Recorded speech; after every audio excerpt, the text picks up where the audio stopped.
welcome to today's episode on color theory. And today we're looking at the primary colors, the bright red, yellow, and blue. They're really very joyful colors when you combine them all together. They're so vibrant that they've been using them in advertising for eons. The humans just love to look at them. Um, think of Target, Google, Pepsi, Coca-Cola, Shell, and Burger King. They use those primary colors, sometimes one, sometimes two, sometimes like a red and a blue, or a red and a yellow. And in Burger King's case, they used all three. So we just love to look at them. And when you think of artwork and you think of primaries, you think about the pop art and how they were inspired by those advertising colors that they were seeing all over the place.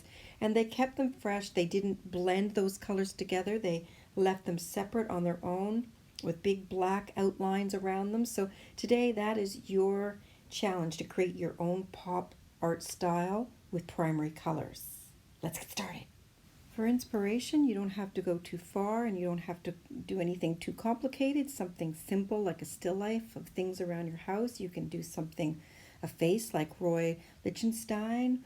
You can look up primary colors in Pinterest and there's lots of images there. Today I'm going to be using my Minolta camera as my inspiration.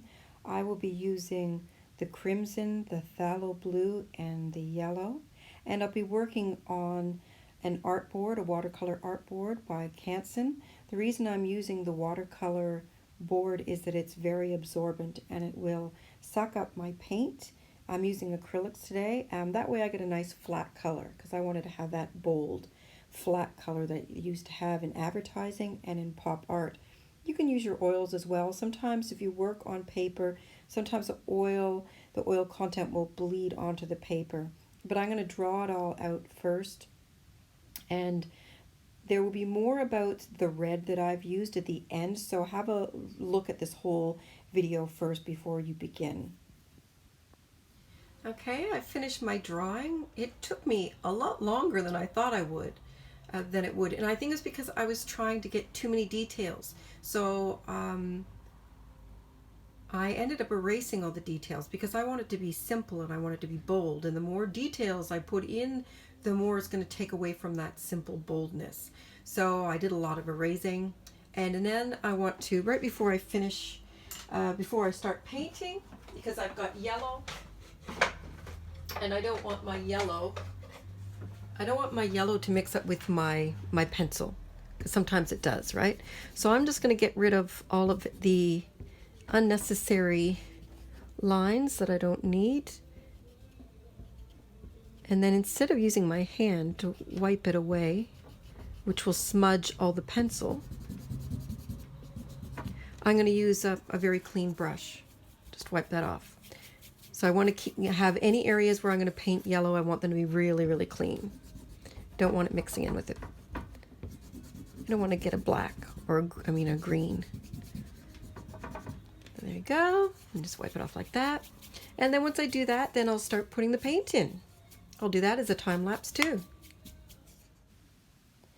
Now I'm not really sure if you can tell here, but what I've actually done is I've even simplified my drawing even more. So the last pictures you would have seen was there would have been a lot more detail around the circle, around that lens, and it was just too much detail. Really, I had to just keep taking it away all the time. And trying to work in this graphic way and trying to keep it simple is a very good exercise for someone who loves to work in detail. It's an exercise in restraint and trying to think that less is more. It really is kind of tricky for someone like me because I like lots of stuff to look at when I'm painting. And this is the complete opposite of that. And I'm painting very fast. It's because it's a time lapse. I wish I could paint that fast. So after I finished painting it, I did some blow drying, and then I got a big thick marker And I used the marker to put on my black detail. You could use a paintbrush if you want. I just thought it was like a fun, fast way of putting my detail in with not having to be too precious. I mean, I could have used a compass or something like that to do those circles. I just did it freehand because I just wanted to do something to show everyone how you can do a pop art style painting. Okay, here's my finished artwork featuring the primary colors, red, blue, and yellow. It was of my camera, and that was black, and now it's primary colors, and it looks kind of funky, a little pop art, and it kind of looks like a Fisher-Price toy camera. And they probably use those colors for little kids if they're making a toy camera, because kids love those colors. They're so vibrant and bright. One little thing that I should be telling you about when you're mixing colors and the primaries and the red in particular. So the red that you're looking at is not a pure crimson. So when I did my color wheel, where is my color wheel? There it is. So this red here that I used on my color wheel, that one there is called crimson or alizarin. Alizarin? It's close enough. Alizarin? Yes. So that is the red that I used, and that is the red that I recommended for everyone to use. And a lot of time my students will only have two types of reds in their arsenal. One will be magenta and one will be a cadmium. So you do not want to use a cadmium for your primary color.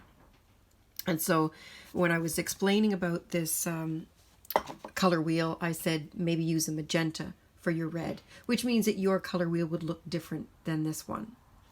But so I used that crimson. Now, when the rest of the world and think about their reds, I'm going to move this closer, they think of a red being that kind of cadmium looking color. That is what they call a primary red, the cadmiums.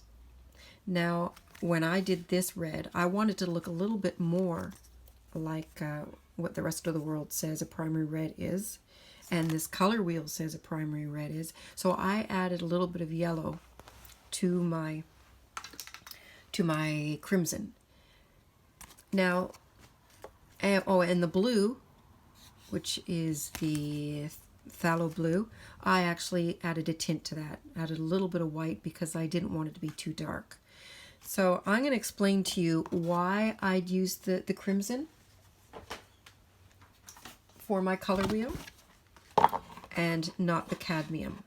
Okay, so I've just put some paint up there. The reason that you want to use the cool colors when you're to mix every single color in the rainbow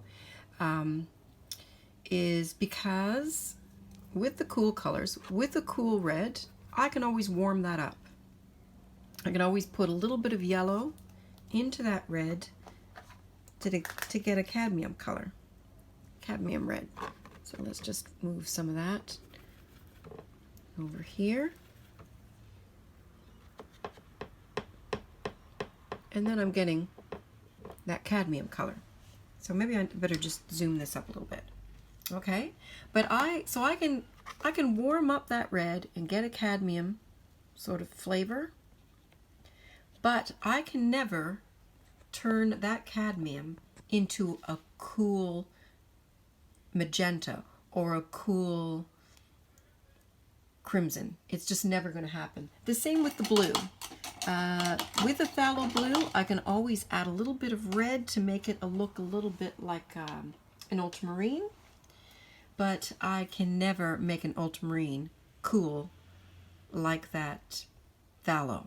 So that's why if you only can afford 3 primary colors, you're better off getting a crimson, a phthalo, and a yellow, opposed to ultramarine blue, a cadmium red, and a yellow. Okay, so the rest of the world believes that your primary color, your primary red, looks like this. Can you see that? Now that primary red to me looks a lot, doesn't look like the cool one here. I can move it up even more. It's not like that. It's like that. Now the theory is, with your primary colors, you should be able to mix any color. You should be able to mix to get all of these beautiful purples over here. All of those beautiful purples. In theory, with the primary red, you should get all of those. That simply is not true. Okay? Because that red is too warm. So it's just easier if I just show you. So I've got my nice cool red over here. And I've got my blue. Now hopefully you can all see that. See all those beautiful clear purples. Look at that. Beautiful. Okay? Now let's try it with what they call is the primary red, which looks like cadmium. Let's see if we can mix some really beautiful violets. Now I'm getting a bit of a glare here, so that's not going to be helpful. Is that better? Let's see. Oh, glare. It's getting very late in the day, so.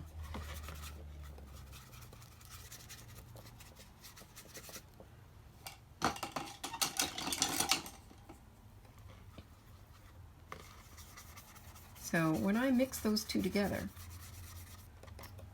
maybe I'll flip it this way. There was no glare on that side. Okay, that's better. So when I mix those together,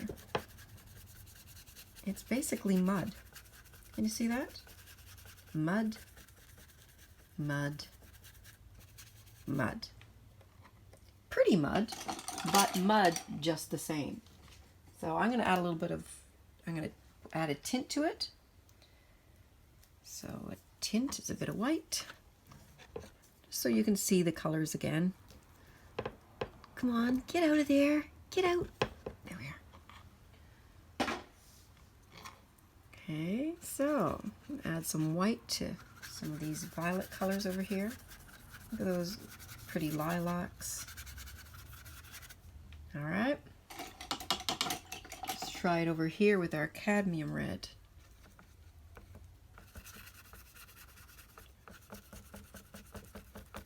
Okay. I guess you could call them kind of purples. You could say they're purples, but they're very muddy purples. Okay? Can you see that? Very muddy. So these kind of purples, you know, are perfect if you want to put some shadows in some portraits. You know, if I was teaching a class and I was saying, you know, add a little bit of purple to the skin tone, this is the purple that I would want. That gray, muddy purple. Not this zingy, beautiful lilac purple. Okay, so but that's a lesson for another day. But just so you're aware that when you're thinking about mixing colors and how to get the purest colors for your violets and to get every single, in theory, color in the rainbow, you're going to be using you are going to be using your crimson. And that's that. There's my artwork. Hope you learned a lot about primary colors today. Hope you had fun. I want to see everybody's artworks when you're finished. And see you next time. Bye. Thanks for joining me.